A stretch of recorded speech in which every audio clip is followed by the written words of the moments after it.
నమస్కారాలు.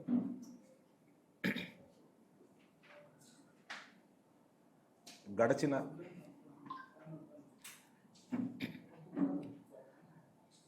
సంవత్సరంన్నర కాలం కావస్తా ఉంది ఈ కూటమి ప్రభుత్వం వచ్చిన తర్వాత. ముఖ్యంగా మాచర్ల నియోజకవర్గానికి సంబంధించి ఇక్కడ జరుగుతున్న అరాజకాలు కానివ్వండి, జరిగిన సంఘటనలన్నీ కూడా మీ ద్వారా ప్రజల దృష్టికి తీసుకెళ్ళాలి, మీ ద్వారా పై అధికారుల దృష్టికి కూడా తీసుకుపోవాలనే ఆలోచనతో ఈరోజు ప్రత్యేకంగా కూడా ఈ ప్రెస్ మీట్ ఏర్పాటు చేయడం జరిగింది. ముఖ్యంగా సామాన్య ప్రజలపై వేధింపులు, వైఎస్ఆర్సీపీ కార్యకర్తలపై అక్రమ కేసులు, ప్రజల సంక్షేమ పథకాలు అందక వలసలు పోతున్న సంఘటనలు, వీటన్నిటి కూడా ప్రజలు నిశ్చితంగా కూడా గమనిస్తూ ఉన్నారు. ఇక్కడ మొదటిసారి ఎమ్మెల్యేగా బాధ్యతలు తీసుకున్న బ్రహ్మారెడ్డి తన ప్రజా వ్యతిరేక విధానాలకు వ్యతిరేకంగా ప్రజల్లో రాబోయే రోజుల్లో నిశ్శబ్ద విప్లవం రాబోతుందని కూడా ఈ సందర్భంగా తెలియజేస్తాను. ఎందుకంటే రాజకీయాల్లో గెలుపోవటంలో సహజం. ప్రజలు ఇచ్చిన అవకాశాన్ని సద్వినియోగం చేసుకొని సంక్షేమ కార్యక్రమాలు ఏవైతే ఉన్నాయో అన్నీ కూడా అన్ని వర్గాలకు సంబంధించి పార్టీలకు అతీతంగా కూడా ప్రజలకు అందించి ప్రజల మెప్పు పొందాలనే ఒక ఆలోచన ఏ ప్రజానాయకుడైనా చేస్తారు. కానీ బ్రహ్మారెడ్డి ఇచ్చిన అవకాశాన్ని దుర్వినియోగం చేస్తూ తన కక్ష సాధింపులకు మాచర్ల నియోజకవర్గాన్ని ఒక వేదికగా చేసుకున్నారు. మీరందరూ కూడా గమనిస్తూ ఉన్నారు. కూటమి ప్రభుత్వం అధికారంలోకి వచ్చిన ఏడాదిన్నర కాలంలో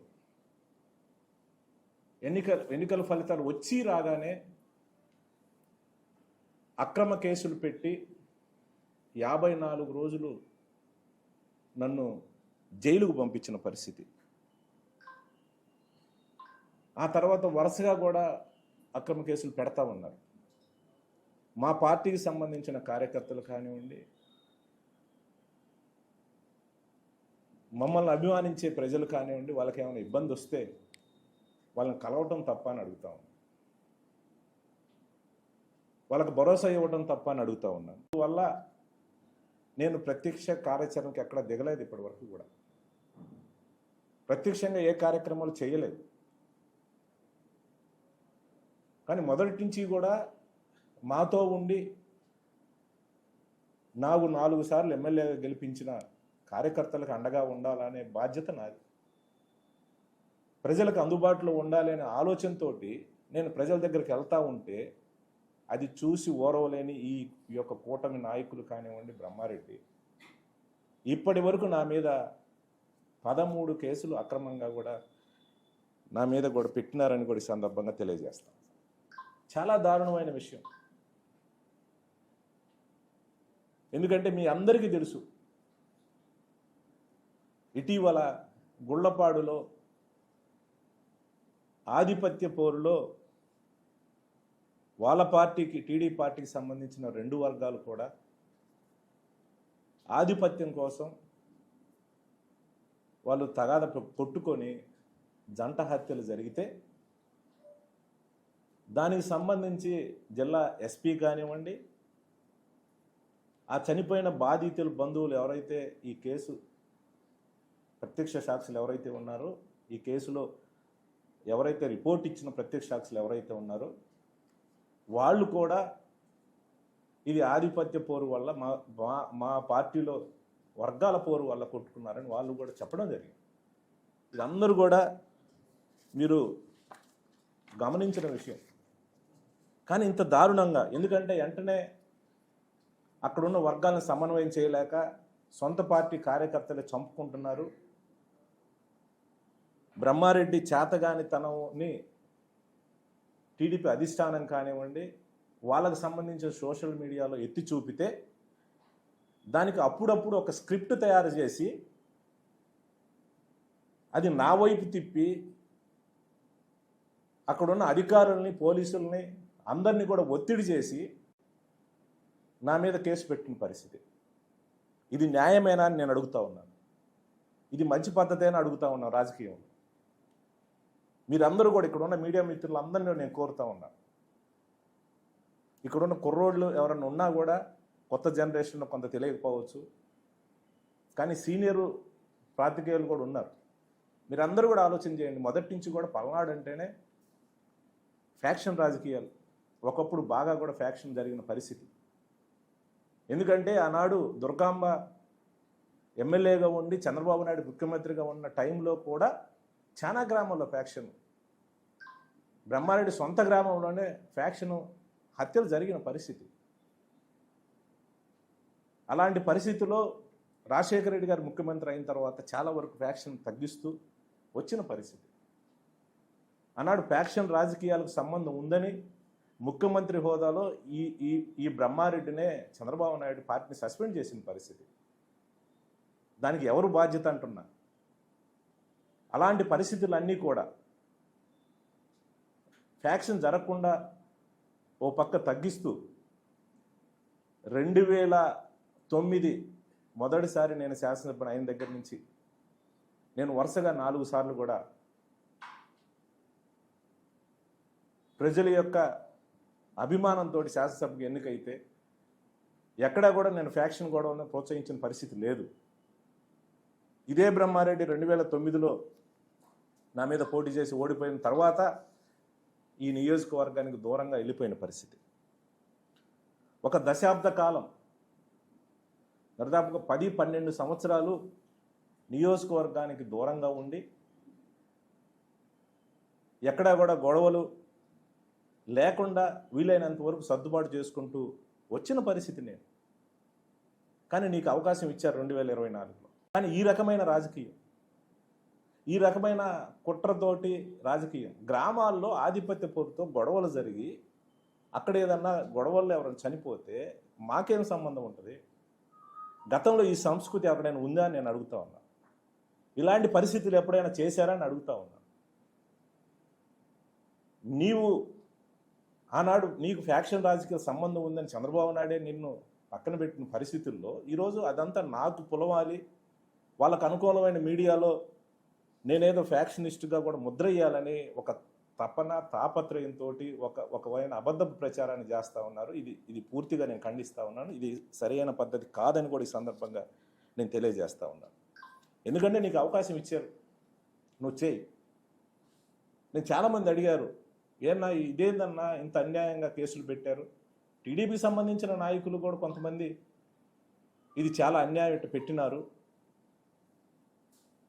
చాలామంది మిత్రులు కూడా గతంలో నాతో శాసనసభ్యులుగా పనిచేసి ఈనాడు తెలుగుదేశంలో ఉన్న నాయకులు కూడా 1-2 ఫంక్షన్లో జరిగి కలిసినప్పుడు కూడా వాళ్ళు మాట్లాడటం జరిగింది.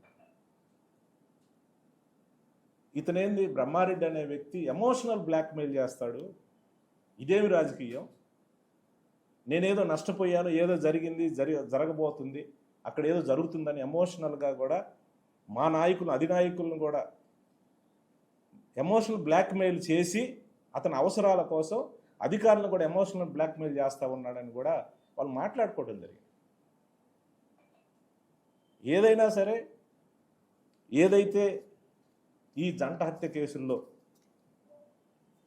మాకు సంబంధం లేకపోయినా నేను అడుగుతా ఉన్నాను, ఎప్పుడైనా ఆ వర్గంలో ఎవరైనా 2012 కానీ 2014 కానీ 2019 కానీ ఇతనికి తెలియకపోవచ్చు, బ్రహ్మారెడ్డి తెలుసుకోమని చెబుతాను. 2024లో నీకే పనిచేశారు, నీకే ఏజెంట్లుగా ఉన్నారు.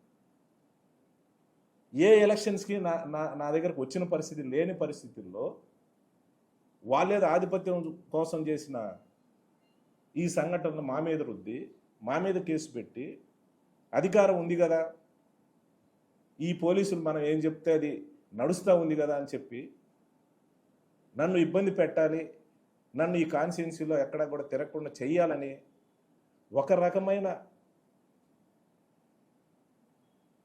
దూరం చేయాలనే ఒక దుర్బుద్ధితోటి ఇంత దారుణానికి దిగజారటం చాలా చాలా చాలా దారుణమైన విషయం. ఎందుకంటే రాజకీయంలో ఇది కరెక్ట్ కాదు. ఈ అధికారులను కూడా నేను చెప్తా ఉన్నాను, ఖచ్చితంగా ఏవైతే కేసులు పెట్టారో, ఏదైతే నియోజకవర్గంలో ప్రజలను ఇబ్బంది పెడతా ఉన్నారో, దానికి ఎవరైతే కారణమో, బ్రహ్మారెడ్డి దగ్గర నుంచి దానికి ప్రత్యక్ష పరోక్ష సంబంధం తెలుగుదేశం నాయకుల దగ్గర నుంచి కింద స్థాయి నుంచి పై స్థాయి అధికారుల దాకా ఎవరి ప్రమేయం ఉన్నా ఖచ్చితంగా జగన్మోహన్ రెడ్డి ఖచ్చితంగా ఏమైనా జగన్మోహన్ రెడ్డి అధికారంలోకి వస్తాడు. వచ్చిన తర్వాత ప్రతి కేసు మీద, ప్రతి సంఘటన మీద చట్టపరంగా రివ్యూ చేస్తాం. ఖచ్చితంగా వాళ్ళ మీద చర్యలు, ఎంత పెద్ద నాయకులైనా ఎంత పెద్ద ఆఫీసర్లైనా కూడా చట్టబద్ధంగా కూడా ఖచ్చితంగా దాని మీద ఎంక్వైరీ చేసి రివ్యూ చేసి చర్యలు ఉంటాయని కూడా ఈ సందర్భంగా తెలియజేస్తూ ఉన్నాం. ఇవే కాదు, అనేక గ్రామాల్లో ఈరోజు చూస్తూ ఉంటే ఎంత దారుణమైన విషయం అంటే, ఎప్పుడూ లేదు ఈ ఫ్యాక్షన్ గొడవలు, ఎక్కడ చిన్న చిన్న సంఘటనలు జరిగిన పూర్తి స్థాయిలో ఎప్పుడూ లేని విధంగా నియోజకవర్గంలో ఈరోజు చూస్తూ ఉంటే పీడీ యాక్ట్లు పెడతా ఉన్నారు. నేను అడుగుతూ ఉన్నాను, ఏదైనా గ్రామాల్లో చిన్న చిన్న గొడవలు జరిగితే దానికి పీడీ యాక్ట్ పెడతారని అడుగుతా ఉన్నాను. వీళ్ళేమన్నా మావోయిస్టులా? వీళ్ళేమన్నా దేశద్రోహం కేసులో ఉన్నారా? వీళ్ళేమన్నా స్మగ్లర్సా? రాజకీయ కేసులు ఏవైతే ఉన్నాయో చిన్న చిన్న సంఘటనలు ఆధారం చేసుకొని వాళ్ళ సోషల్ మీడియాలో పెద్దగా చూపించేసి ఈరోజు నియోజకవర్గంలో 6 మంది మీద పీడీ యాక్ట్ పెట్టిన పరిస్థితి. ఈరోజు ఎంత దౌర్భాగ్యమైన పరిస్థితి అని అంటే, ఇంకా మీ పేర్లు ఉన్నాయని ఈరోజు లక్షల డబ్బులు దండుకునే పరిస్థితి. అధికారుల దగ్గర నుంచి నాయకుల దగ్గర కూడా బెదిరిస్తూ ఉన్నారు. అంటే ఇలాంటి సంఘటన నేను గడిచిన 20 సంవత్సరాల కాలంలో నేను 4 సార్లు ఎమ్మెల్యేగా అయినా ఎప్పుడు కూడా ఇలాంటి అభద్రతా భావంతో ప్రజలు ఉన్న పరిస్థితి లేదని కూడా ఈ సందర్భంగా గుర్తు చేస్తూ ఉన్నాను. నేను చెప్తా ఉన్నాను, ఖచ్చితంగా ఇప్పటి వరకు జరిగిన సంఘటనలో ఎస్పీ గారిని, శ్రీనివాసరావు గారు ఎస్పీ గారు ఉన్నారు, ఇప్పుడు ట్రాన్స్ఫర్ అయిపోయారు కలెక్టర్ గారు అరుణ్ బాబు గారు, వాళ్ళిద్దరు పాత్ర కూడా ఉంది.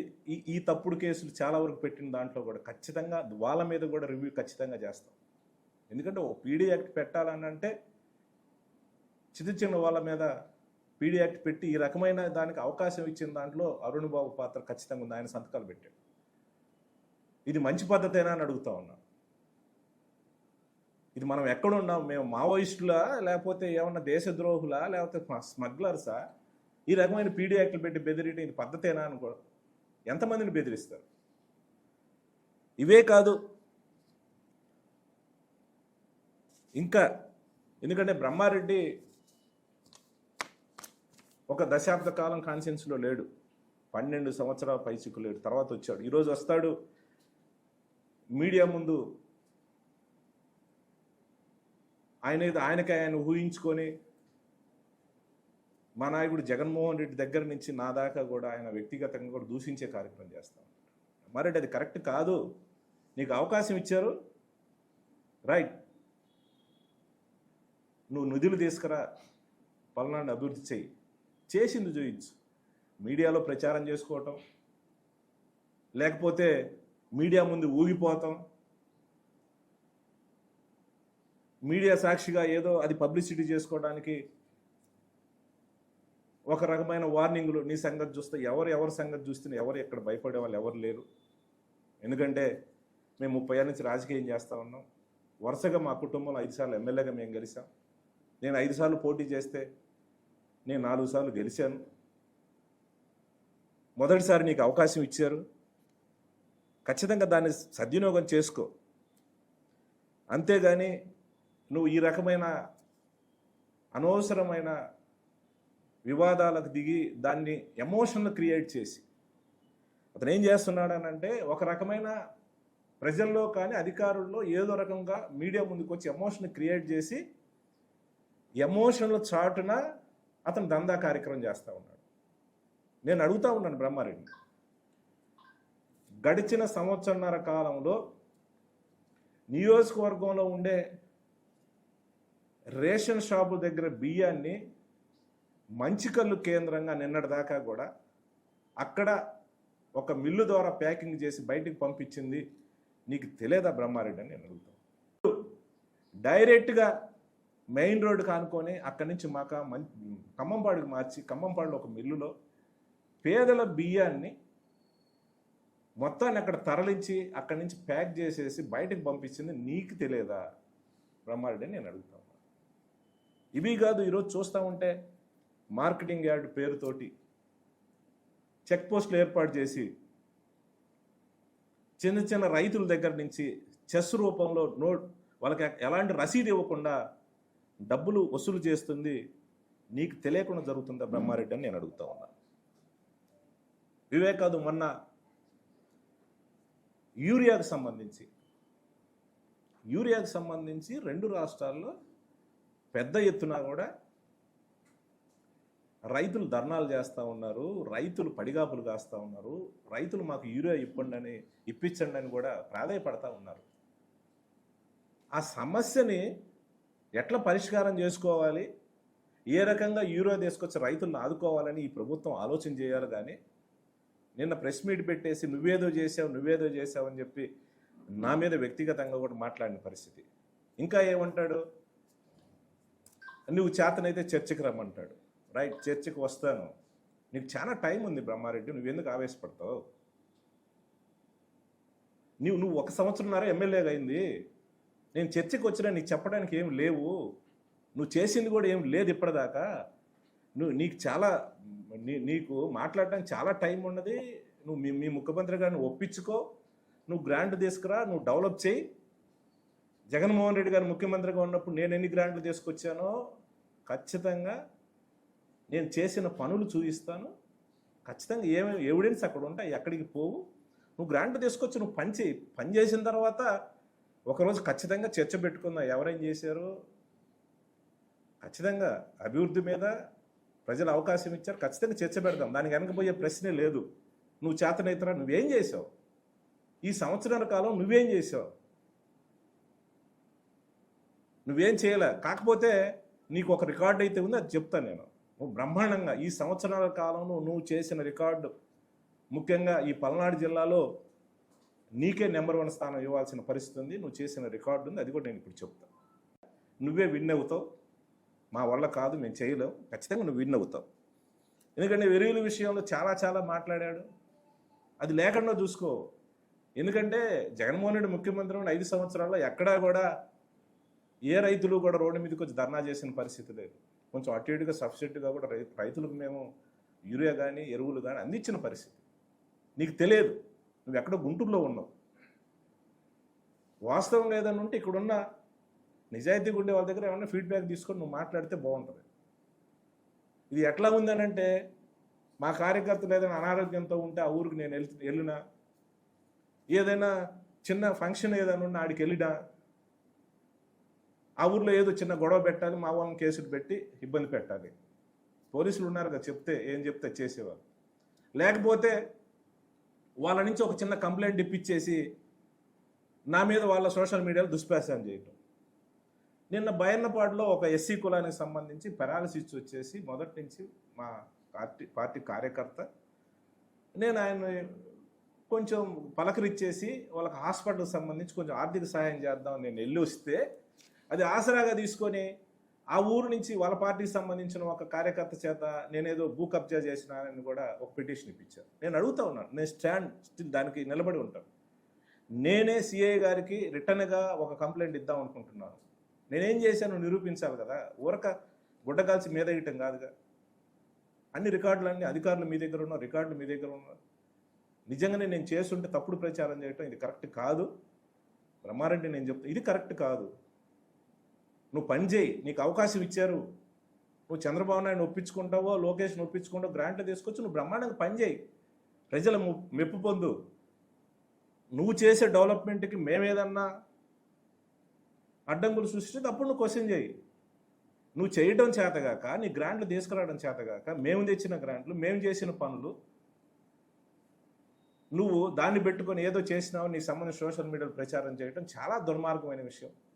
ఇవి కాదు, ఎంత దుర్మార్గం అంటే నాగిరెడ్డి అనే ఒక చిన్న 25 సంవత్సరాల కుర్రోడు, వాడు ఏం చేయలేదు, వాడిని తీసుకుపోయి కిటికీ కట్టేసి కాళ్ళు ఇరిగిందా కొట్టిన పరిస్థితి, కాళ్ళు ఇరిగిన పరిస్థితి. వాళ్ళు ఏం దుర్మార్గం చేశాడు, అంత కొట్టాల్సిన అవసరం ఏముంది అంటున్నా.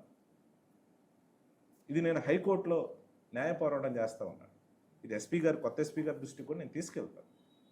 ఇలాంటి శ్రీనివాసరావు అనే మా ఎంపీపీ వాళ్ళ అబ్బాయిని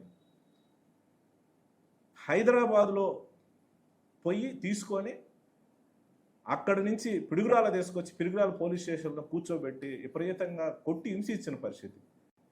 నిజంగానే ఉంటే పెట్టుకోండి. ఈ రకంగా వాళ్ళని హింసించి కొట్టే అధికారం మీకు ఎవరిచ్చినారని అడుగుతాం. ఇవే కాదు, చాలా అన్ని ఊర్లలో ఇదే సంఘటనలు జరుగుతూ ఉన్నాయి. ఈ సంఘటనను ప్రోత్సహించడంలో, తప్పుడు కేసులు కట్టడంలో, గ్రామాల నుంచి పోలీసులను అడ్డం పెట్టుకొని గ్రామాలకు రాకుండా బయటికి పంపించే విషయంలో బ్రహ్మారెడ్డికి నెంబర్ 1 స్థానం ఖచ్చితంగా ఈ జిల్లాలో మొదటి స్థానం అయితే ఖచ్చితంగా ఇవ్వచ్చు. ఎందుకంటే ఈరోజు చూస్తే దరిదాపుగా మాచర్ల నియోజకవర్గంలో 574 కుటుంబాలు పైచెలుకి ఈ రోజుకి కూడా ఊరు వదిలిపెట్టి బయట ఉండి ఆ ఎస్సీ ఎస్టీ బీసీ కుటుంబాలు అయితే వాచ్మెన్లుగా ఉపాధి లేకుండా ఇబ్బంది పడుతున్న పరిస్థితి. ఇవన్నీ కూడా ఎవరైతే గతంలో ఉండే ఎస్పీ గారి దృష్టి, కలెక్టర్ దృష్టి తీసుకుపోయినా వాళ్ళు స్పందించిన పరిస్థితి లేదు. చాలాసార్లు చెప్పాం, మంచిగల్లు గ్రామం నుంచి అయితే హైకోర్టు నుంచి కూడా తెచ్చినా కూడా పోలీసులు మీరు వస్తే మేము కేసులు పెడతాం, రావటానికి లేదని చెప్పే పరిస్థితి. నేను ఎందుకు చెప్తున్నానంటే 2009 కానీ, 2012 కానీ, 2014 కానీ, 2019 కానీ ఈ 4 ఎలక్షన్స్లో ఎప్పుడైనా ఎలక్షన్ రోజు ఏదైనా చెదురుమూల సంఘటన జరిగితే ఒక 15-20 రోజుల తర్వాత ఆ గ్రామాలు సర్దుకుంటారు, ఎవరి పని వాళ్ళు చేసుకుంటారు. కానీ మా టైంలో ఎక్కడా కూడా ఈ రకంగా హెరాస్మెంట్ జరిగిన పరిస్థితి లేదు. 1 సంవత్సరాల కాలం నుంచి ఈ రోజుకి కూడా ఊర్లోకి రానివ్వకుండా పోలీసులను అడ్డం పెట్టి అక్రమంగా బెదిరించే కార్యక్రమం ఇంతవరకు లేని పరిస్థితి ఈరోజు చూస్తూ ఉన్నాం. ఈ క్రెడిట్ అంతా కూడా బ్రహ్మారెడ్డికే ఉంటుంది. మరి బ్రహ్మారెడ్డికి పైకి మాత్రం బ్రహ్మాండంగా నాకేం తెలియదు అనేది, ఆయన ఏదో నేను చాలా అమాయకుడిని, నేను ఈ గొడవలకు చాలా దూరంగా ఉంటాను, నాకేం తెలియదని మాట్లాడుతూ ఉన్నారు. ఇది చాలా అన్యాయమైన విషయం. ఈ సందర్భం ఒకటైతే నేను హెచ్చరిస్తూ ఉన్నాను. గుళ్లపాడు జంట హత్యల కేసులో నాపైకి అక్రమంగా ఇరికించడం కానీ, కార్యకర్తలపై అక్రమ కేసులు పెట్టడం ద్వారా కానీ, జోలకండి బ్రహ్మారెడ్డి తాత్కాలికంగా తాను పైచాచిక ఆనందం పొందొచ్చు కానీ ఇది అందరూ ప్రజలు గమనిస్తూ ఉన్నారు. నిజంగా ఇతను చేసే సంఘటనలకి వాళ్ళ పార్టీకి సంబంధించిన కార్యకర్తలు కూడా ఎవరు కూడా దాన్ని సమర్థించే పరిస్థితి కనిపించట్లే. నాయకులు కూడా చాలామంది నాతో మాట్లాడిన పరిస్థితి, చాలామంది నాతో ఫోన్ ద్వారా కూడా ఇది చాలా అన్యాయంగా పెడతా ఉన్నారు, ఈ పరిస్థితి చాలా దారుణమైన పరిస్థితి, ఈ పద్ధతి కరెక్ట్ కాదు. ఈరోజు ఈ రకమైన అక్రమ కేసులు పెడుతూ ఊర్లు కూడా పంపించే కార్యక్రమాన్ని, ఈ సాంప్రదాయం కొనసాగితే రేపు ప్రభుత్వం మారిన తర్వాత దీనికి 10ంతలు చేసే పరిస్థితి వస్తుంది. ప్రజాస్వామ్యంలో ఇది కరెక్టేనా అని అడుగుతాం. ఈ రకమైన పద్ధతి కరెక్టేనా, పేదవాళ్ళు ఇబ్బంది పెట్టడం కరెక్టేనా అని అడుగుతూ ఉన్నారు. ఏదైనా గ్రామాల్లో కొన్ని సంఘటనలు ఏదైనా జరిగినప్పుడు ఖచ్చితంగా ఏమన్నా ఉంటే పోలీసు ద్వారా కానీ వీలైతే నాయకుల ద్వారా కూర్చోబెట్టి సర్దుబాటు చేసేసి ఊర్లోకి పంపించే కార్యక్రమం చేయాలి. కానీ ఈ రకంగా దౌర్జన్యంగా, ఈ రకంగా కూడా పోలీసులను అడ్డం పెట్టుకొని ఒక ఎమోషనల్ బ్లాక్మెయిల్ చేస్తూ అధికారులను కానివ్వండి నాయకులు చేస్తూ దాని ముసుగులో ఇతని దందాలకు ఎవరు అడ్డు చెప్పకూడదనే ఆలోచనతో ఇతను చేసిన దందాలన్నీ కూడా నా రికార్డులతో సహా ఉన్నాయి, టైం వచ్చినప్పుడు ఖచ్చితంగా బయట పెడతాడు. బ్రహ్మారెడ్డి ఎలాంటోడంటే మేకతోలు కప్పుకున్న తొడేళ్ళు అంటాడు, బయటికి మాత్రం మహాత్మా గాంధీ లాగా సూక్తులు చెప్తూ ఉంటాడు, లోపల చేసే కుట్ర బుద్ధులన్నీ ఇవన్నీ చేస్తూ ఉన్నారు. ఈరోజు చూస్తూ ఉన్న ఒక గ్రామం కాదు, ఈ రోజుకి ఈ కూటమి ప్రభుత్వం వచ్చి సంవత్సరన్నర అవుతావు.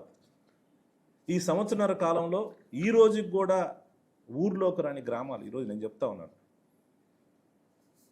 జంగమేశ్పాడు కానివ్వండి, అడిగొప్పలకు సంబంధించి ఈరోజు అరుణ ఎస్సీలు, నాయుడు, ముస్లిం కుటుంబాలు కానివ్వండి, అలాగే ముటుకూరు కానివ్వండి, కంచరగుంట కానివ్వండి, కోలగొట్ల కానివ్వండి, ధర్మవరంలో కానివ్వండి, తేరాల కానివ్వండి, మించాలంపాడు కానివ్వండి, కాకిరాల కానివ్వండి, గొట్టెపాల కానివ్వండి, గుళ్ళపాడు కానివ్వండి, వెల్లుర్తి బ్రహ్మారెడ్డి సొంత గ్రామం. ఈరోజు ఆడొక 30 ఎస్సీ కుటుంబాలు ఈ రోజుకి కూడా వాళ్ళు బయటకు బతుకుతూ ఉన్నారు. కనీసం ఎలక్షన్ రోజు వాళ్ళ ఓటు కూడా వేయనీయలేదు, వాళ్ళ ఓట్లు కూడా వీళ్ళే వేసుకున్నారు దౌర్జన్యంగా. కానీ ఈరోజు చూస్తే ఈ రోజుకి కూడా సొంత గ్రామంలో ఒక 30 ఎస్సీ కుటుంబాలు ఈరోజు కూడా బయట బతుకుతున్నారని అంటే ఇదందరికీ కూడా ప్రజలకు తెలియాల్సిన అవసరం ఉంది. అలాగే సిగిరిపాడు కానివ్వండి, బెల్లంకొండవరపాలెం కానివ్వండి, మంచికల్లు కానివ్వండి, పాలవాయి గేట్ కానివ్వండి, మెట్టగుడిపాడు కానివ్వండి, రెండచింతలు కానివ్వండి, తుబ్బురుగోడు కానివ్వండి, చింతపల్లి, రెడ్డిపాలెం, బ్రహ్మనాయుడు కాలనీ, పేట సన్నిగల్ల, పోతురాజుగుట్ట, కారంపుట్ టౌన్, ఒప్పిచెర్ల, ఎస్సీ, వడ్డెర, రజక, రెడ్డి, మంగలి, ముస్లిము, యాదవ్, ఈ పేద కుటుంబాలన్నీ కూడా ఈరోజు దరిదాపుగా 570 పైచిలు కుటుంబాలు ఈ రోజుకు కూడా బయట ఉన్నారు. ఖచ్చితంగా ఇప్పుడున్న ఎస్పీ గారి దృష్టికి నేను తీసుకెళ్తాను. ఎస్పీ గారు టైం ఇస్తే టైం అడుగుతాం, ఖచ్చితంగా టైం ఇస్తే కుటుంబాల వివరాలు కూడా, గ్రామాల వివరాలు కూడా ఎస్పీ గారికి అందించేసి ఎస్పీ గారిని కూడా నేను కోరుతూ ఉన్నాను. ఎందుకంటే పైనుంచి ఏం ఒత్తిడిలో ఏం చేయాలో, ఏ రకమైన ఏం డైరెక్షనో పోయిన ఎస్పీ గారు కానీ కలెక్టర్ గారు కానీ స్పందించిన పరిస్థితి. ఈ ఎస్పీ గారిని నేను కోరుతూ ఉన్నాను, కింద స్థాయి అధికారులు ఇచ్చే రాంగ్ ఫీడ్ని దయచేసి ఎస్పీ గారు మీరు నమ్మొద్దండి. గతంలో నేను 4 సార్లు శాసనసభ్యుగా ఉన్నాను, 5 సార్లు మా కుటుంబం శాసనసభ్యుగా ఉన్న పరిస్థితి. ఇలాంటి పరిస్థితి గతంలో ఎక్కడ లేని పరిస్థితి.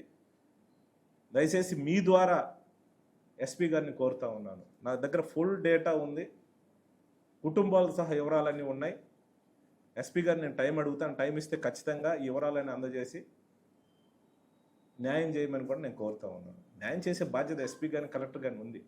కానీ ఇప్పటికైనా సరే ఈ పీడీ యాక్ట్ల పేరుతోటి దయచేసి మీరు ఇలాంటి ప్రోత్సహించొద్దని కూడా ఎస్పీ గారిని కలెక్టర్ గారిని కోరుతా ఉన్నాను. గతంలో చేశారు, ఇప్పటికి 6 మందిని పెట్టారు, ఇంకా ఉన్నాయని చెప్తా ఉన్నారు. దయచేసి పునరాలోచన చేయండి. ఈ పెట్టిన 6 కేసులు ఏవైతే ఉన్నాయో ఖచ్చితంగా వాళ్ళ మీద రీఎంక్వైరీ చేస్తాం. అప్పుడున్న కలెక్టర్ బాధ్యుడైతే ఖచ్చితంగా అతని మీద చర్యలు ఉంటాయి, ఎవరిని కూడా వదిలిపెట్టేది లేదు. ఇది జగన్మోహన్ రెడ్డి గారి దృష్టికి కూడా ఖచ్చితంగా నేను తీసుకుపోవటం జరిగింది. ఖచ్చితంగా ఆ దిశగా కూడా ప్రయత్నం చేస్తాం. ఇప్పుడే కాదు, ఇప్పుడు 13 కేసులు పెట్టారు, ఇంకెన్ని కేసులు పెట్టినా ఈ నియోజకవర్గంలో కార్యకర్తల అండ ఉన్నంతసేపు, ప్రజల అభిమానం ఉన్నంతసేపు ఎవరు ఏం చేయలేరు, ఎవరికి కూడా భయపడే ప్రశ్నే లేదు. ఈరోజు 100ల మంది మీద కేసులు పెట్టి హింసిస్తూ ఉన్నారు. 2022లో మాచర్ల టౌన్లో ఒక సంఘటన జరిగింది. దానిలో టీడీపీ సంబంధించి, మా పార్టీకి సంబంధించిన వాళ్ళ మీద కూడా ఎఫ్ఐఆర్ చేసి కేసులు పెట్టారు. కానీ ఇంతవరకు షార్ట్ షీట్ వేయకుండా ఈ గడిచిన 3.5 సంవత్సరాల కాలంలో ఎవరు తిరిగితే వాళ్ళని యాడ్ చేసుకుంటూ సంబంధం లేని వాళ్ళు కూడా ఆ పేరు పెట్టడం, వాళ్ళని రిమాండ్ పంపించడం, ఈ రకమైన ఆనందం ఏందో అర్థం కావట్లేదు. ఇది చాలా దారుణమైన విషయం. నిజంగానే ఎవరైనా తప్పు చేసి ఉంటే వాళ్ళ మీద చర్యలు తీసుకోవచ్చు, కేసులు పెట్టవచ్చు. కానీ ఏమి చెయ్యకుండా ఈ బ్రహ్మారెడ్డి అనే వ్యక్తి అతని నైజము హింసను ప్రోత్సహించటమే. పైకి మాత్రం పెద్ద గాంధీ మహాత్మంలాగా నాకేం తెలియదు అన్నట్టుగా, ఇవన్నీ సంఘటన తెలియదు అన్నట్టుగా ఆయన పెద్ద శుద్ధపూసలాగా కూడా ప్రజలు బెళ్ళపిచ్చే కార్యక్రమం చేస్తూ ఉన్నారు. ఇప్పుడిప్పుడే ప్రజలు కూడా తెలుసుకుంటా ఉన్నారు. ఎందుకనంటే ఇతను గతంలో రాజకీయంలో ఉన్నప్పుడు కొంత ఒక 15 సంవత్సరాల గ్యాప్ వచ్చింది. అప్పుడున్న జనరేషన్కి తెలుసు, కానీ కొత్తగా వచ్చిన జనరేషన్ ఇతని గురించి తెలియదు. ఇతను ఏదో చేస్తాడంటే ఇప్పుడు ఏం చేసేది ఏందో కూడా అర్థమవుతాం. ఎందుకంటే చేసినవి చెప్పుకోవాలి. ఇంకేదన్నా ఉంటే నువ్వు ప్రభుత్వాన్ని ఒప్పించి గ్రాంట్లు తీసుకొచ్చి డెవలప్ చేయాలి. నువ్వు ఏమి చేయకుండా ఏదో అయిపోయిందని కూడా ఈ కూటమి ప్రభుత్వ నాయకులు ప్రచారం చేసుకుంటూ ఉన్నారు. నేను అడుగుతూ ఉన్నాను, పూర్తిగా కూడా ఎప్పుడు లేని ఈ 40 సంవత్సరాల్లో మాచర్ల నియోజకవర్గంలో లేని హింస ఈరోజు కనపడతా ఉంది. ప్రజల్లో ఒక అభద్రతాభావం కనిపిస్తూ ఉంది. ఎక్కడైనా స్వచ్ఛందంగా తిరగాలంటే తిరగలేని పరిస్థితి. ఏ కేసులో ఎవరిని తీసుకుపోయి లోపలేస్తారో ఈ పోలీసులు కూడా వాళ్ళు ఏం చెప్తారో, ఏ చిన్న నాయకుడు చెప్పినా వాడిని తీసుకుపోయి కూర్చోబెట్టడం, డబ్బులు వసూలు చేయటం, బెదిరియటం, కేసులు పెట్టడం, రిమాండ్ చేయటం. ఈ రకమైన ఆనందం ఏందో నాకు అర్థం కావట్లేదు. ఇది మంచి పద్ధతి కాదు అని కూడా నేను అడుగుతాను. ఖచ్చితంగా ప్రతి కేసుకి రివ్యూ ఉంటుంది, ఖచ్చితంగా చేస్తాను. ఇవి కాకుండా సంక్షేమ కార్యక్రమాలు లేస్తే నువ్వేం చేసావు అని అడుగుతూ ఉన్నారు. నేనేం చేసింది అనేది ప్రజలు గమనిస్తూ ఉన్నారు, ప్రజలకు తెలుసు, అందరికీ తెలుసు. ఈరోజు చంద్రబాబు నాయుడు ఈ కూటమి నాయకులు ఏం చెప్పారు ఎలక్షన్స్ ముందు? జగన్మోహన్ రెడ్డి చేసే సంక్షేమ కార్యక్రమాలు అన్నీ ఇస్తూ అంతకంటే మేము ఎక్కువ ఇస్తామని చెప్పి ఈ రాష్ట్రంలో అన్ని వర్గాల ప్రజలని నమ్మించి మోసం చేసి ఈరోజు దగా చేసి ఎవరికి ఇవ్వకుండా ఎగ్గొట్టిన మాట వాస్తవం కాదని అడుగుతూ ఉన్నారు. దానికి మేమేదో చేసామని చెప్తా ఉన్నారు. నేను అడుగుతా ఉన్నాను, జగన్మోహన్ రెడ్డి గారు ముఖ్యమంత్రిగా ఉన్నప్పుడు ఈ రాష్ట్రంలో పేదవారి కోసం అమ్మఒడి ఇచ్చాం, జగనన్న వసతి దీవెని ఇచ్చాం, జగనన్న విద్యాదీవెని ఇచ్చాం, విదేశీ దీవెని ఇచ్చాం, రైతు భరోసా ఇచ్చాం, సున్నా వడ్డీ ఇచ్చాం, ఉచిత పంట బీమా ఇచ్చాం, రైతులకు ఇన్పుట్ సబ్సిడీ ఇచ్చాం, మత్స్యకార భరోసా ఇచ్చాం, వైఎస్ఆర్ సున్నా వడ్డీ ఇచ్చాం, వైఎస్ఆర్ పెన్షన్ కానుక ఇచ్చాం, వైఎస్ఆర్ చేయూత్ ఇచ్చాం, వైఎస్ఆర్ ఆసరా ఇచ్చాం, వైఎస్ఆర్ బీమా ఇచ్చాం, కాపు నేస్త్రం ఇచ్చాం, వైఎస్ఆర్ నేతనాస్త్రం ఇచ్చాం, జగనన్న తోడు ఇచ్చాం, జగనన్న లా నేస్త్రం ఇచ్చాం, వాహన మిత్ర ఇచ్చాం, ఆరోగ్యశ్రీ ఆసరా ఇచ్చాం, జగనన్న తోడు, జగనన్న గోరుముద్ద, సంపూర్ణ పోషణ, విద్యా కానుక, హౌసింగు, ఇళ్ల స్థలాలు, కంటి వెలుగు, ఇవన్నీ కార్యక్రమాలు మేము చేసాం. ఇవన్నీ చేస్తామని చెప్తా ఉన్నారు. ఏం చేశారని అడుగుతాం. ఈరోజు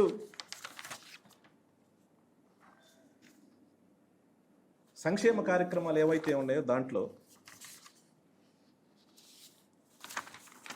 ఒకటి ఇస్తామని చెప్పారు. దాంట్లో వాళ్ళు చేసింది ఏదంటే అమ్మఒడి ఒకటి, రైతు భరోసా, పెన్షన్ కార్డు, ఈ 3 కనిపిస్తూ ఉన్నాయి. రైతు భరోసా ఏం చెప్పారు? 20,000 ఇస్తామన్నారు. 2 సంవత్సరాలు 40,000 ఇవ్వాలి. 2 సంవత్సరాల మీద ఈరోజు చూస్తే 5,000 ఇచ్చారు. 5,000 ఇచ్చింది. దాంట్లో 54 లక్షల మంది రైతులకు ఇవ్వాల్సింది ఆ 5,000 కూడా 7 లక్షలు తగ్గించేసి 47 లక్షల మందికి 5,000 చొప్పున ఇచ్చారు. వాళ్ళు ఇవ్వాల్సింది 40,000 ప్రామిస్ చేస్తే 5,000 ఇచ్చిన పరిస్థితి. ఈరోజు కూటమి ప్రభుత్వం రాక మునుపు అమ్మఒడి ద్వారా ఆ పేరు మార్చారు, తల్లికి వందనం అని పెట్టారు వాళ్ళు. దాంట్లో జగనన్న దిగే నాటికి 44,50,000 తల్లులకి అమ్మఒడి ద్వారా ఇస్తే, చంద్రబాబు నాయుడు వచ్చిన తర్వాత ఈరోజు అది కుదించి 41,38,000 మందికి మాత్రమే తల్లులకి అకౌంట్లో డబ్బులు వేస్తున్న పరిస్థితి. ఆ రేషియో చూస్తే 87 లక్షల మంది పిల్లలకి అమ్మఒడి అంటే తల్లికి వందనం వాళ్ళు చెప్పేదాంట్లో ఇవ్వాల్సిన పరిస్థితిలో 66.5 లక్షల మందికి ఇచ్చిన పరిస్థితి. ఇవి కాకుండా పెన్షన్స్ కూడా గతంలో జగన్మోహన్ రెడ్డి గారు అధికారంలో దిగిపోయే నాటికి 62 లక్షల మందికి ఈ రాష్ట్రంలో పెన్షన్స్ ఇస్తే ఈ రోజుకి. ఎందుకంటే పెన్షన్స్ అంటే అవి పెరుగుతూ పోతాయి అనంటే 55 సంవత్సరాలు వచ్చిన వాళ్ళకి 60 సంవత్సరాలు వస్తూ ఉంటే పెరుగుతూ పోతాయి. పెన్షన్స్ పెరగాలి కానీ తగ్గడానికి లేదు. ఈరోజు ఏకంగా ఇప్పటి వరకు ఈ సంవత్సరాల కాలంలో 4 లక్షల పెన్షన్ తగ్గించిన పరిస్థితి. అంటే ఏం లేదు, ఇదొక జిమ్మిక్కు. మేము 4,000 ఇస్తామని చెప్పి కొంతమంది పెన్షన్స్ తీసేసి వాళ్ళ నోర్లు కొట్టి ఆ డబ్బులు తీసుకొచ్చి ఏడిచ్చేసి మేమేదో ఇచ్చినామని ఒక బిల్డప్ ఇస్తూ ఉన్నాం. మన మాచర్ల మన నియోజకవర్గంలో కూడా ఇప్పటి వరకు 3,400 పైచిలుకు పెన్షన్స్ తీసేసిన పరిస్థితి. వాళ్ళ నోర్లు కొట్టేసి మేమేదో 4,000 ఇస్తున్నామని ప్రతి నెల కూడా ఇదేదో పబ్లిసిటీ చేసుకునే కార్యక్రమం చేస్తామన్నారు. ఇది న్యాయమైన అని అడుగుతాం. ఎక్కడ మీరు మీరు ఇస్తానన్న సంక్షేమ కార్యక్రమం ఏమి ఇచ్చారని అడుగుతా ఉన్నారు. 1/6 ఇచ్చేసి మీ అంత అయిపోయిందని సూపర్ 6 సూపర్ హిట్ అని చెప్పి మీరు ప్రచారం చేసుకుంటా ఉన్నారు. ఈ చెప్పిన సంక్షేమ కార్యక్రమాలు అక్షరాల మేము అమలు చేశాం. దరిదాపుగా సంక్షేమ కార్యక్రమాల కోసమే పెన్షన్స్ అయితేమి, అమ్మఒడి అయితేమి, విద్యాదీవెన అయితేమి, వసతి దీవెన అయితేమి వీటి ద్వారా 1,575 కోట్ల రూపాయలు గడిచిన 5 సంవత్సరాల కాలంలో పేదవారికి సంక్షేమ కార్యక్రమంలో మేము ఇచ్చినామని కూడా ఈ సందర్భంగా తెలియజేస్తాం. ఇది వాస్తవం. ఇది తీసుకున్న బెనిఫిషియర్స్ కానీ అంతా కూడా లిస్టు మా దగ్గర ఉంది, ప్రభుత్వం దగ్గర కూడా ఉంటుంది. ఇది మీరు ఏం చేశారని అడుగుతా ఉన్నా. దీనికి సమాధానం చెప్పరు. ఏదేదో తీసుకొస్తారు, ఏదేదో చేసినారని టాపిక్ డైవర్ట్ చేసి ప్రజల్ని డైవర్ట్ చేయడానికి ఏదో ఉన్నాయి లేవని చెప్తా ఉన్నారు. ఈ మధ్య జగన్మోహన్ రెడ్డి ఖచ్చితంగా నేను చెప్తా ఉన్నాను, 2,75,000 కోట్ల రూపాయల సంక్షేమ కార్యక్రమాలు ఇవ్వటమే కాకుండా ప్రతి పేదవానికి వాళ్ళకి సహాయం చేయటమే కాకుండా గడిచిన 5 సంవత్సరాల కాలంలో 4 లక్షల మందికి ఉద్యోగాలు ఇచ్చిన పరిస్థితి. ఒక సచివాలయంలోనే 1,30,000 మందికి వాళ్ళకి ఉద్యోగాలు ఇచ్చిన పరిస్థితి. 1,30,000 మందికి మేము ఉద్యోగాలు ఇచ్చాం. కానీ అవే కాదు, ఉద్యోగాలు ఇవ్వటమే కాకుండా గ్రామాల్లో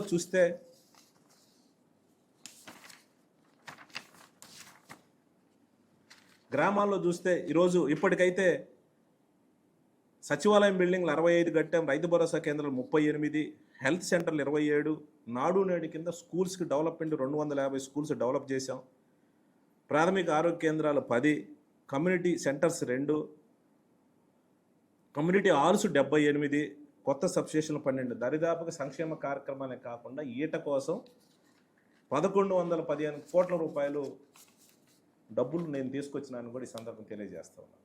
అంతెందుకు, గతంలో మా పార్టీలో ఎంపీగా పనిచేసిన కృష్ణదేవరాయలు గారు ఈ మధ్య కాలంలో కూడా మాచర్ల నియోజకవర్గంలో 2,500 కోట్ల రూపాయలతోటి రోడ్లకి విషయంలో మేము డెవలప్ చేసినాము గడిచిన 5-6 సంవత్సరాలని కూడా ఈ మధ్య ఈ కార్యక్రమం మార్కెటింగ్ జరిగిన కార్యక్రమంలో డయాస్ మీద కూడా నేను విన్న పరిస్థితి.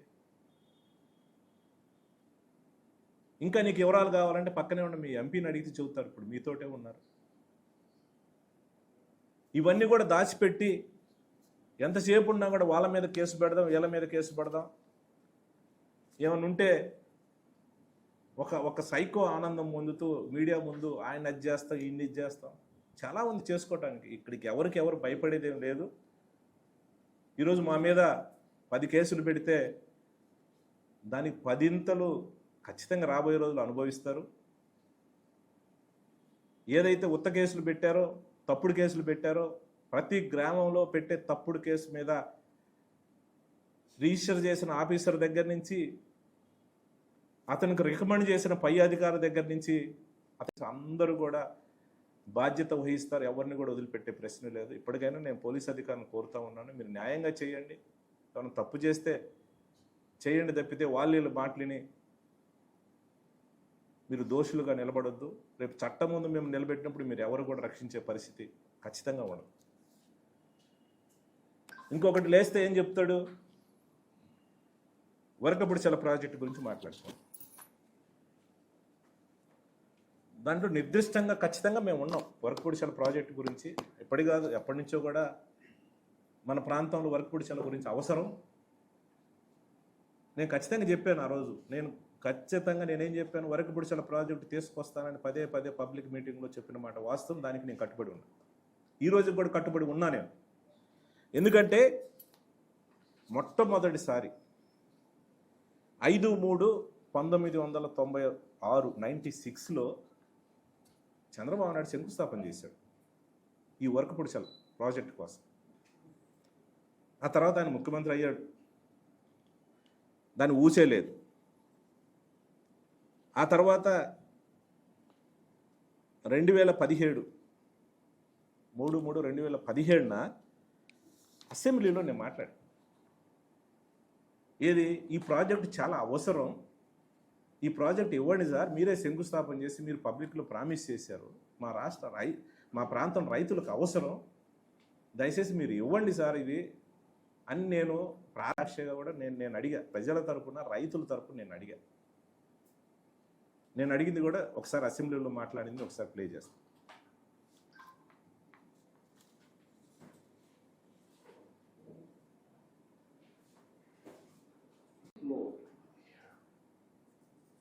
వినుకొండ ప్రాంతం, బొల్లాపల్లి ప్రాంతం అధ్యక్ష, ప్రజలు చెప్పిన సమాధానం ప్రాజెక్టు అనుకూలంగా లేదని చెప్పడం జరిగింది అధ్యక్ష.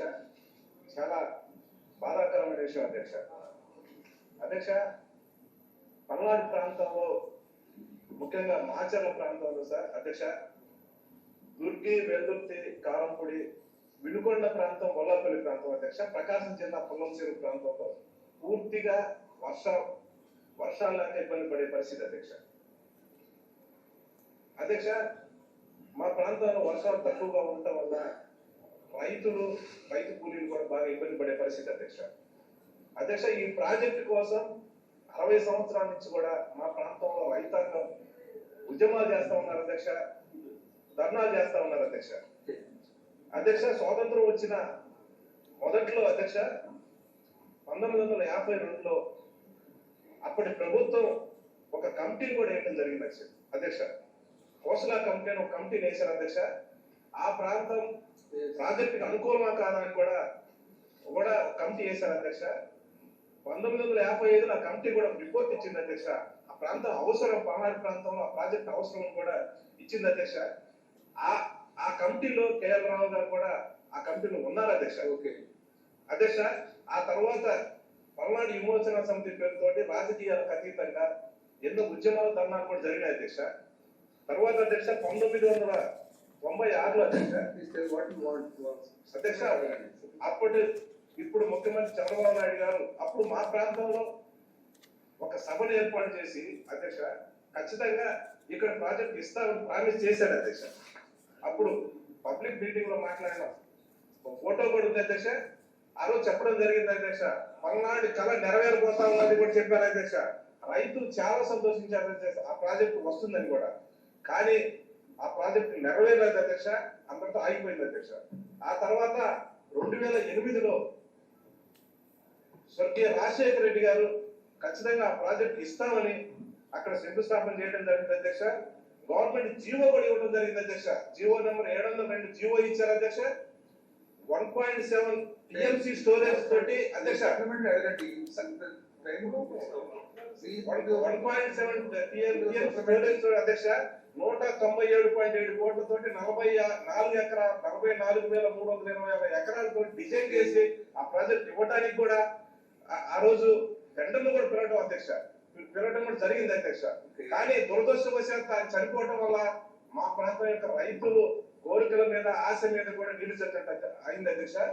ఆ తర్వాత వచ్చిన ముఖ్యమంత్రులు అధ్యక్ష రోజయ్య గారికి, తర్వాత కిరణ్ కుమార్ రెడ్డి గారికి కూడా నేను చాలా సార్లు చెప్పడం కంప్లీట్ చేయాలి.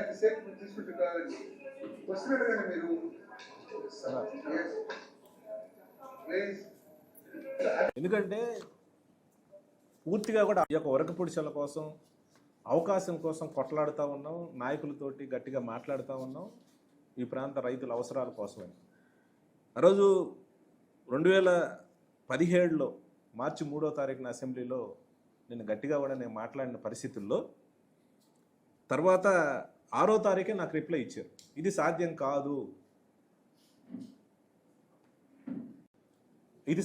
కాదు, ఈ ప్రాజెక్ట్ ఇవ్వలేవు, ఇది ఎందుకనంటే పూర్తిగా కూడా టైగర్ రిజర్వ్ ఫారెస్ట్లో ఉంది కాబట్టి ఇది మేము ఇచ్చే పరిస్థితి లేదు, ఇది కాదు అని చెప్పి కూడా రిటర్న్గా కూడా నాకు పంపించారు. అంటే ఏ రకంగా ఏ విధంగా కూడా మన ప్రాంత ప్రజలకి ప్రేమ ఉందో ఈ కూటమి ప్రభుత్వం చంద్రబాబు నాయుడుకి అర్థమవుతాం.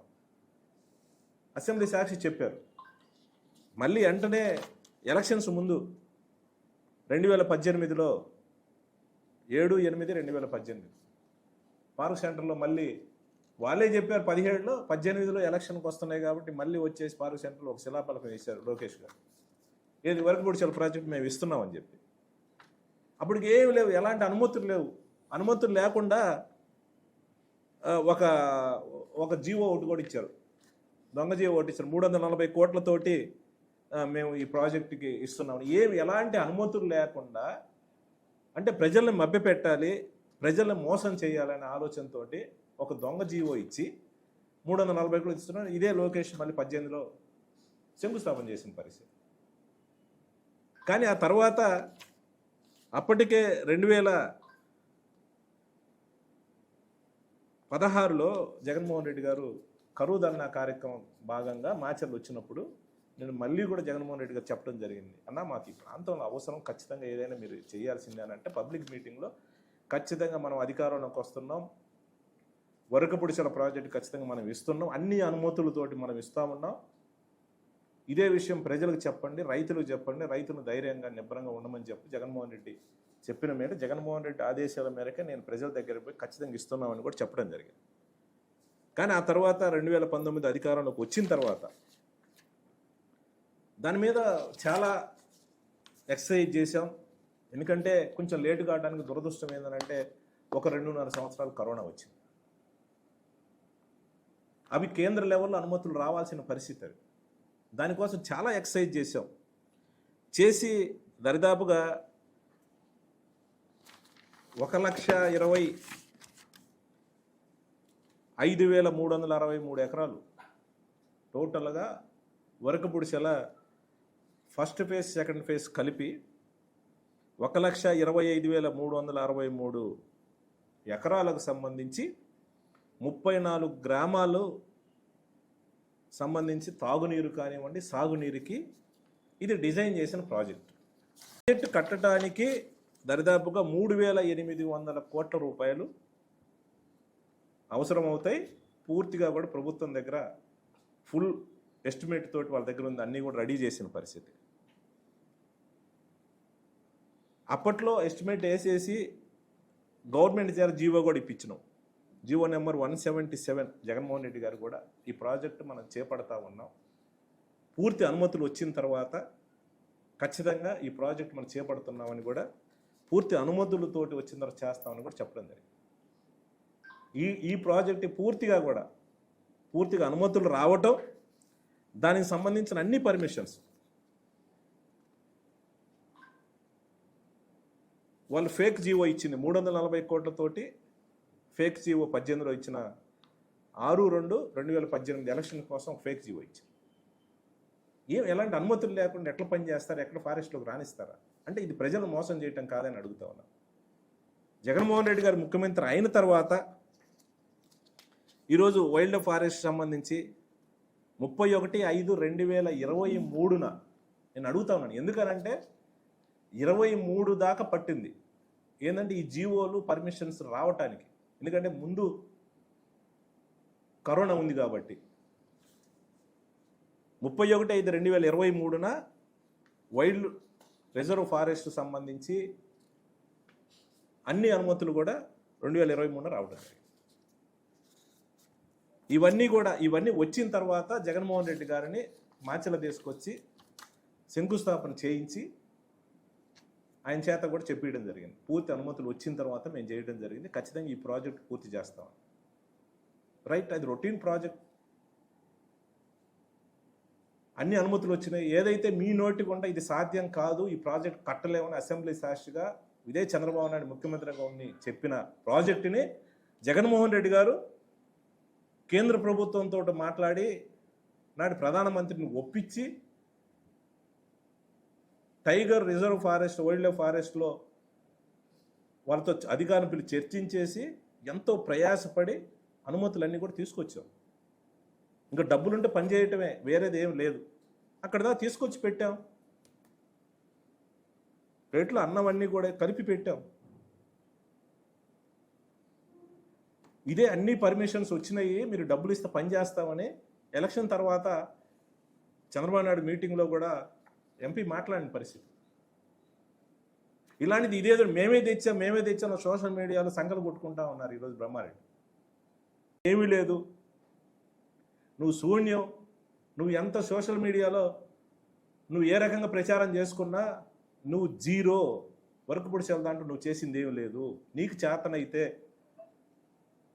నువ్వు చంద్రబాబు నాయుడు గారిని ఒప్పించి, నీకు చేతనైతే ఇప్పుడు ఏమి చెప్పినా నువ్వేమి చేసినా నువ్వేం చేయలేవు. నీకు చేతనైతే 1,25,000 ఎకరాలకు సంబంధించి 3,807 కోట్ల రూపాయలు ఏవైతే ఉన్నాయో రేపు వచ్చే బడ్జెట్ సమావేశాల్లో వరకపుడికి సంబంధించి 3,807 కోట్ల రూపాయలు బడ్జెట్లో నువ్వు కేటాయింపు చేతన చేయించి ప్రారంభించు, పనులు చేయి. తద్వారా ప్రజల మొప్పు పొందు. నాకే అసూయ నాకే ఉండదు. ఇది ఎప్పుడో 60-70 సంవత్సరాల నుంచి ప్రజల కళ, పల్నాడు రైతుల కళ. కాకపోతే మీరు చేత కాదు, మీరు వదిలేసిన ప్రాజెక్టు పర్మిషన్స్ రావు. ఆ రోజు ఏంటంటే అక్కడ బీజేపీతో కలిసి ఉన్నారు, ఉండి కూడా మీకు చేత కాలేంది. మీకు అన్ని అనుమతులు తీసుకొచ్చాం, రైతుల కోసం కష్టపడ్డాం, తిరిగాం, చేసాం, పర్మిషన్లు అన్నీ తీసుకొచ్చాం అనే తృప్తి మాకుంటుంది. మిగతా పనులు గ్రాంట్ తీసుకొచ్చి మీరు పని చేయండి, ఎవరొద్దన్నారు? అవి చేతగాక ఇప్పుడు ఏమి లేకుండానే మేము తెచ్చిన అనుమతులు, మొన్న 14 కోట్ల రూపాయల చిల్లర గవర్నమెంట్ డబ్బులు కట్టినారని అంటే ప్రభుత్వం దగ్గర నుంచి అనుమతులన్నీ మేము తీసుకొచ్చి, కేంద్ర ప్రభుత్వం అనుమతి తీసుకొచ్చిన తర్వాత ఫారెస్ట్కి సంబంధించిన డబ్బులు ఏదైతే కట్టాలో అది కూడా మేము డిజైన్ చేసి ఎస్టిమేట్ చేయించేసి నష్టపరిహారం మేము ఇస్తామని చెప్పేసి కమిట్మెంట్ అయ్యి ప్రభుత్వం ద్వారా కూడా వాళ్ళకి చెప్పించిన పరిస్థితి. ఆ తర్వాత ప్రభుత్వం మారటం వల్ల ఆ డబ్బులు కట్టారు. అది రొటీన్ ప్రాసెస్. అవి కాదు, ప్రాజెక్టుకు సంబంధించి ఏదైతే 3,807 కోట్ల రూపాయలు నువ్వు బడ్జెట్లో పెట్టించు, పని చేయించమని కూడా బ్రహ్మారెడ్డి నేను డిమాండ్ చేస్తా ఉన్నాను. మొదటిసారి ఎమ్మెల్యే అయ్యావు, నువ్వు పని చేయి. అంతేగాని ఇన్ని గ్రామాల ప్రజలు ఉసురు పోసుకొని ఇంతమంది కేసులు పెట్టి ఇంతమంది హింసించి నువ్వు సాధించేది ఏమి లేదు. నీకన్నా సుమారు కొద్దిగా అటు ఇటుగా 10 సంవత్సరాలు వయసులో చిన్నోడిని అయినా నాకు ప్రజల అవకాశం 4 సార్లు ఎమ్మెల్యే కావడానికి అవకాశం ఇచ్చారు. నువ్వు ఇంకా కావాలనుకుంటే నువ్వు మంచి పనులు చెయ్యి. వ్యక్తిగతంగా ప్రజల మా కార్యకర్తల ఉసురు పోసుకోవద్దు, ప్రజలు ఉసురు పోసుకోవద్దు, దయచేసి నేను చెప్తా ఉన్నాను.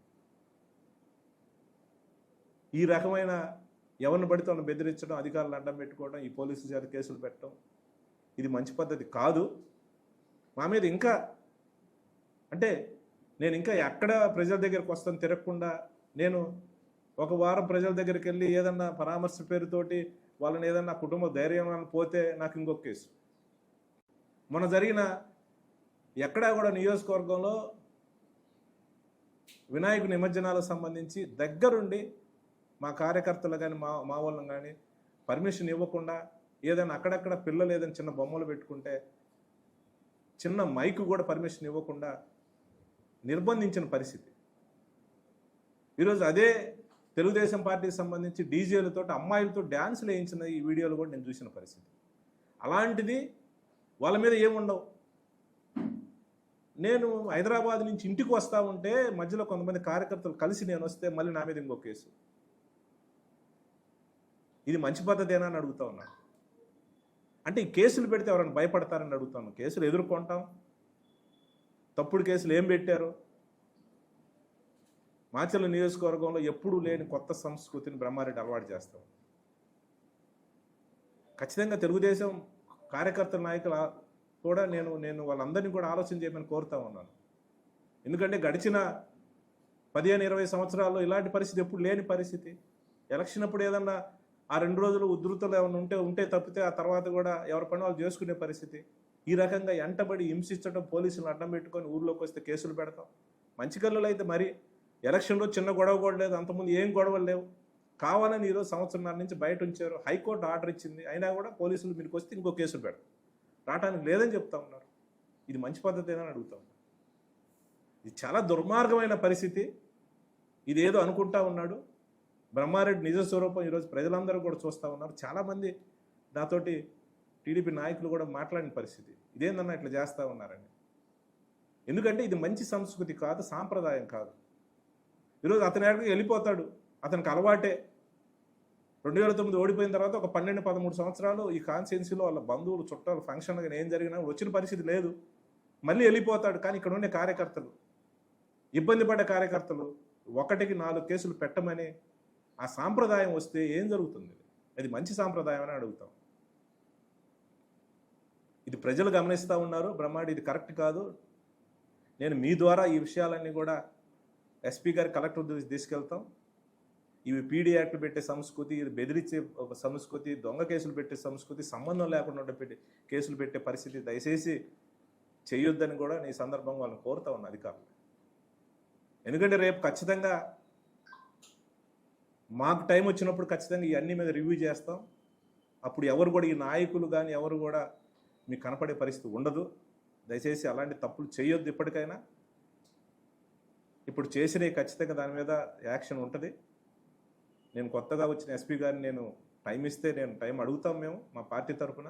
ఘటనలు ఖచ్చితంగా కూడా నేను ఆయన దృష్టి తీసుకెళ్తాం.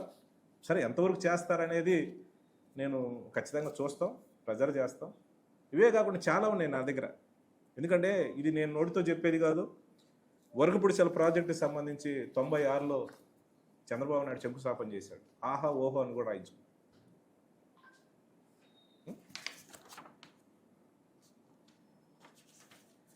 అప్పుడు ఈనాడు పేపర్లో పెద్ద విశ్లేషణ ఏదో జరిగిపోతా ఉంది 96లో శంకుస్థాపన తర్వాత.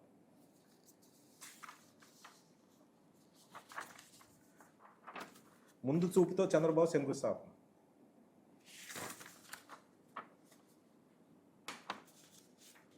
పల్నాడు రైతాంగంపై చంద్రబాబు ఆగ్రహం.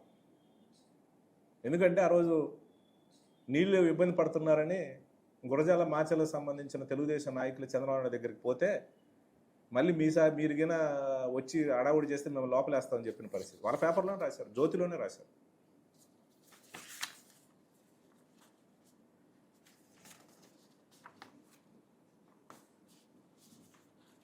ఇది జీవో, డమ్మీ జీవో.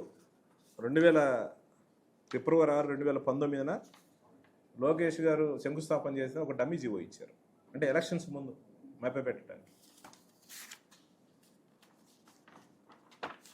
అన్ని అనుమతులతోటి మే 19, 2023న అన్ని అనుమతులతోటి జగనన్న పర్మిషన్ తెచ్చిన పరిస్థితి. ఇవన్నీ ఆన్ రికార్డ్. దీన్ని వర్గీకరించి ఏ రకంగా ఏదైనా మాట్లాడినా ఈ రికార్డ్.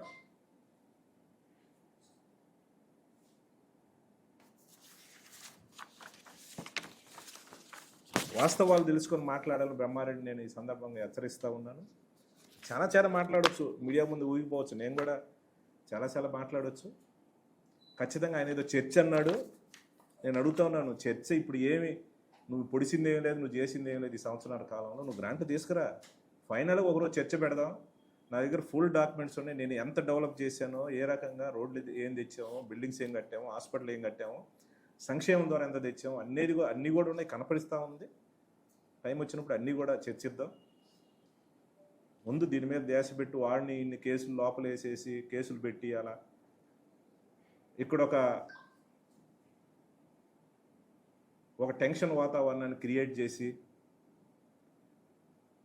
వాళ్ళ నాయకులను, అధికారులని ఎమోషనల్ బ్లాక్మెయిల్ చేసి నేనేదో తెలుగుదేశం కార్యకర్తల కోసం పుట్టిన దానివల్ల నేనేదో నష్టపోయినానని వాళ్ళకేదో చెప్పి మా వాళ్ళ మీద కేసులు, మా మీద కేసులు పెట్టి ఒక రకమైన క్షణికానందం నువ్వు పొందే కంటే దయచేసి నీకు వచ్చారు అవకాశం. నువ్వు పల్నాడు ప్రజలకి ఇలాంటి ఈ టెన్షన్ వాతావరణాన్ని, పేద ప్రజల్ని భయపెట్టే కార్యక్రమం పోలీసు ద్వారా చేయకుండా డెవలప్ చేయాలని, ఇచ్చిన అవకాశాన్ని ఉపయోగించుకోవాలని కూడా నేను బ్రహ్మారెడ్డిని కోరుతాను.